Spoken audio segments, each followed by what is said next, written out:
You're watching the Highlight Zone with Wayne 15 Sports Director Glenn Marini. Local sports coverage you can count on.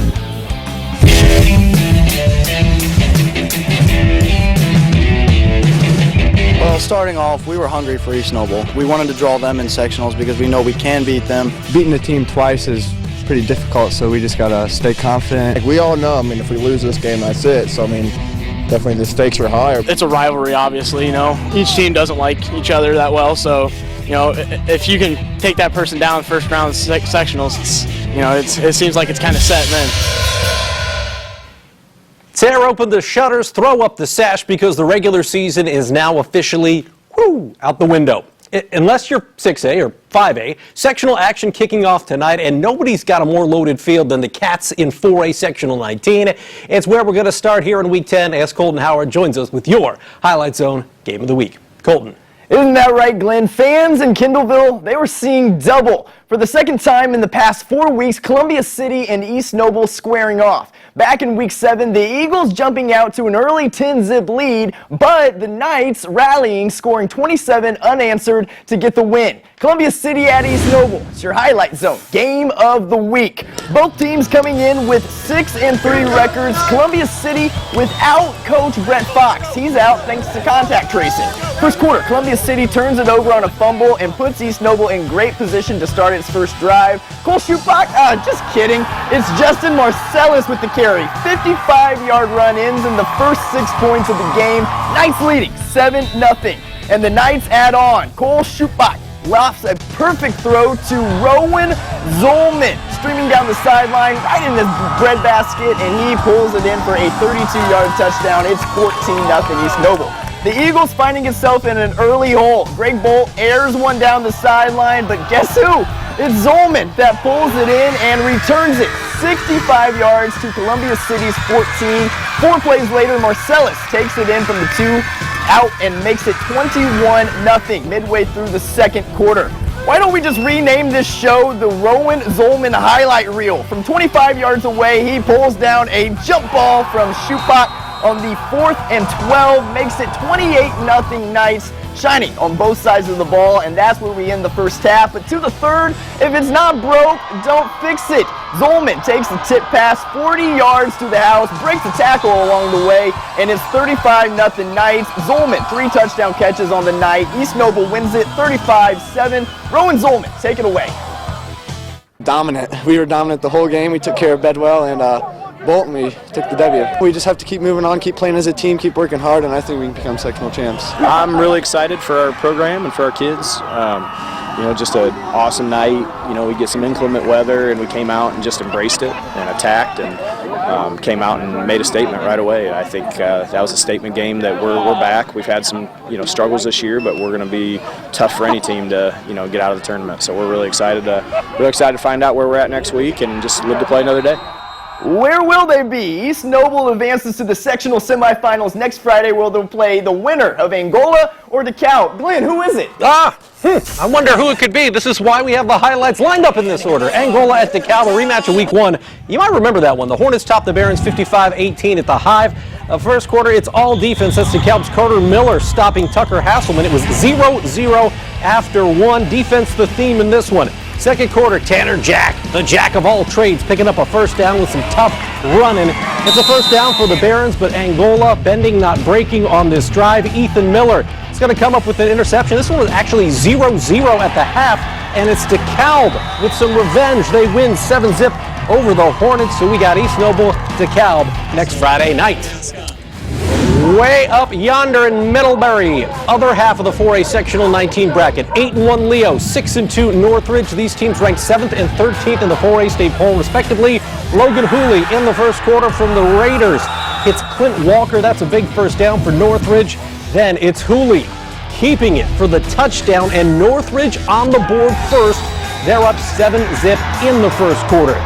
Second quarter, the Leo defense start to make some plays. Michael McNeil with a sack to bring up 4th and long. This was 7-0 at the half, but second half TDs by Ethan Crawford and Tanner Jackson have the Lions moving on. They have a big second half to win 14-7 on the road. Final stop in sectional 19, 3-6 Wawasee, 3-3 Northwood. The Warriors trailing. They were down in the second quarter. They can't get anything going thanks to that Northwood defense. It was Lester Ellison with the stuff there, 13-zip. As we said, Panthers playing keep away here in the third quarter. Nate Newcomer to Tanner Feenstra. It's a first down, and Northwood knocks out Wawasee 20-7. Your final. 4A Sectional 20 and Northeast 8 versus SAC Showdown. New Haven at Southside. First quarter, Jakar Williams, what a season he's having, finds Alex Sharp, the 6'4 receiver, and it's 6-zip Bulldogs on the board first. The Archers, oh, they had themselves a night, though. They answer right back. Roosevelt Northfleet, the third on the QB keeper, and we're knotted at 6. Second quarter now. The Dogs, Quantry Sanders would get all the way down to the 1. Jakar Williams would later punch it in.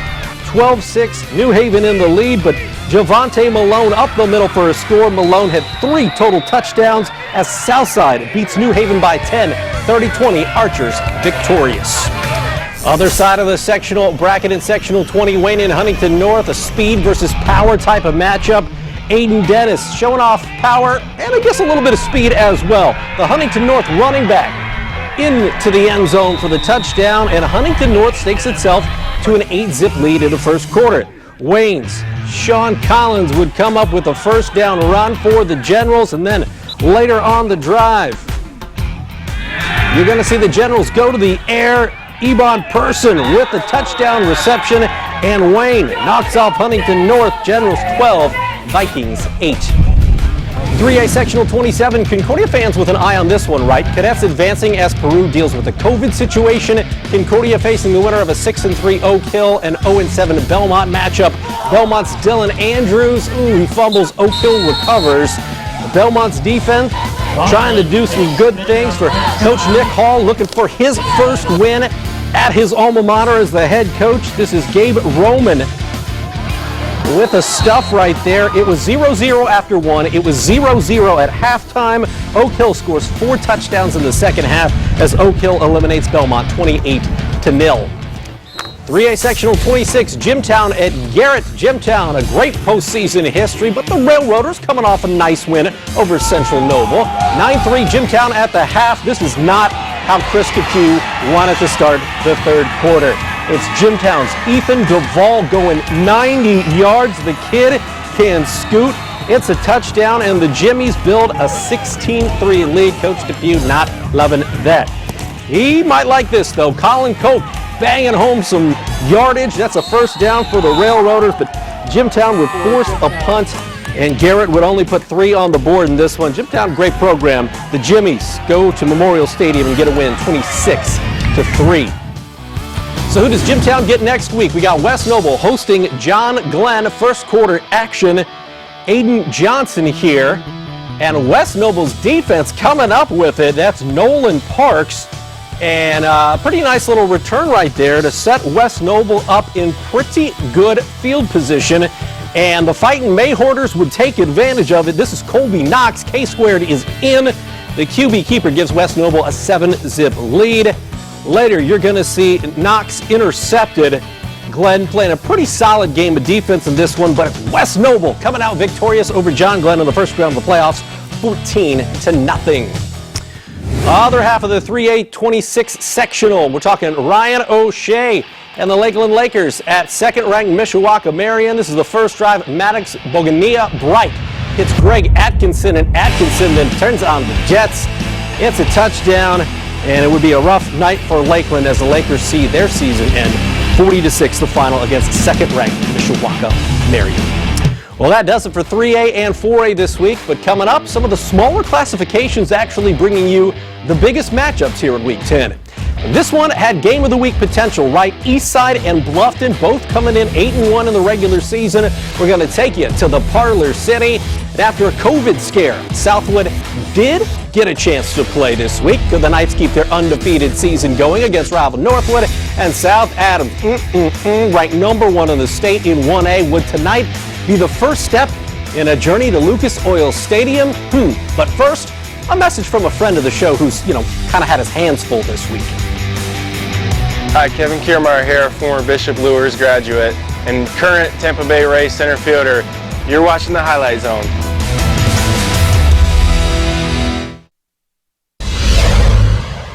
This is Bluffton High School. Welcome back to the Highlight Zone. They say numbers never lie. If that is, indeed the truth, this one may be the best game on paper here in Week 10. Eastside 8-1, Bluffton 8-1.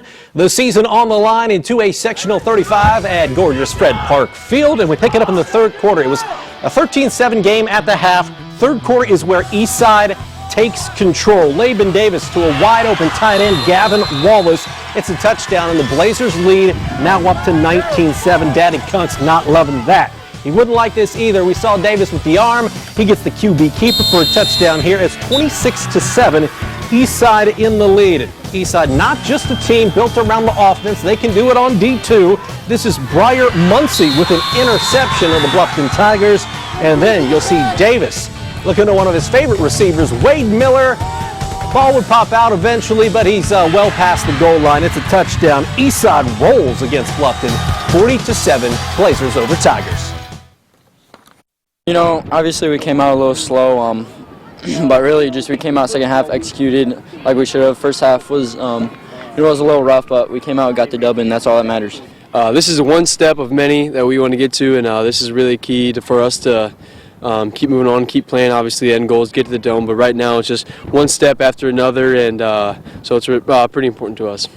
Eastside now plays Prairie Heights next week as Prairie Heights beating Woodland tonight by a final of 18-8. Other half of the Sectional 35 bracket, 11-time state champ Bishop Luers hosting Phil Jensen in the Whitco Wildcats. Second quarter action is where we pick it up. This is Cade Berg of Whitco. Keep in mind, Whitco won 0 games last year. They won 4 coming in. Phil Jensen building that program. It's a first down for Whitco there, but they would not score on the drive. It's 35-0 Luers. Sir Hale, what a season this guy has had. Sir, yes, sir. It's a touchdown. 42-0. Luers in control. You're going to see Krayshawn Menson now for Coach Kyle Lindsay, and the Luers Knights come up with an interception. And Bishop Luers victorious over the Whitco Wildcats, 56-7. Knights moving on. So who will Luers get next week? That is the question. Central Noble, Fairfield, Falcons coming in undefeated, 8-0. And, this is the first drive of the game. Corey Lance with the QB keeper. Watch him push it forward, just using that strength. Matt Thacker has to love that. First down for the Falcons, and then it's a 1-yard TD from Lance. 6-0 Fairfield. They go for 2. Quinn Kitson. Yep, that's in, and Fairfield continues its undefeated season, 38-12, knocking out the Cougars of Central Noble. 2A Sectional 34, some familiar foes, Wabash and Manchester. Now the Apaches beat the Squires 42-29 in Week 3. This one would be closer. Third quarter action, it's 7-6 Wabash.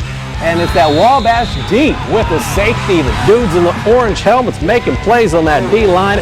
9-6 Wabash in the lead. Still in the third. Manchester says, you know what, we can play some D as well. The Squires with a big stop. You're going to see Joseph Leland in the fourth quarter break one open for the Apaches as Joseph Leland would keep it, and it's a 10-yard touchdown. That would be your game-winning score as Wabash beats Manchester 16-12. 1A football, sectional 44 after being canceled earlier in the week. Southwood with some negative COVID tests. This one back on. Undefeated Knights hosting 6-3 Northfield. Northfield actually knocked them out of the playoffs last year, so no need for extra motivation. That's Logan Barley with a fumble recovery for Southwood in the first quarter, and then it's Alex Farr to Carson Rich, a great combination we've seen quite a bit this season. 4 yards on that score, the Knights up 7-0, and then you're going to see the Knights do it defensively. This is Elijah Sutton, and Sutton, Johnny on the spot, interception, and he takes it all the way back. We're talking pick 6 as Southwood. Wow, what a week they've had. They beat rival Northfield 36-0. Final stop, 1A Sectional 43, South Adams, still ranked number 1 in the state. The Starfires hosting 3-5 Union City. And in the second quarter, it's James Arnold to Brandon Bixler. That's a first down, but you know what, Union City not playing too bad defensively, at least right here. James Arnold intercepted by Jacob Jeffries, and this one, well, South Adams eventually would pour it on. You can't make mistakes like this against a South Adams team. You see the fumble right there, and then Christian Somerset with the big gain for South Adams. They had some penalty issues a little bit in the first half, did South Adams, but they eventually would take this game over. You're talking James Arnold to the big guy, Nick Miller. The senior can do a bit of everything for the Starfires. He is in. South Adams rolls 41-0. We got more Highlight Zone, including your gem of the night, coming up next. The Leo Lions are coming up next on the Highlight Zone.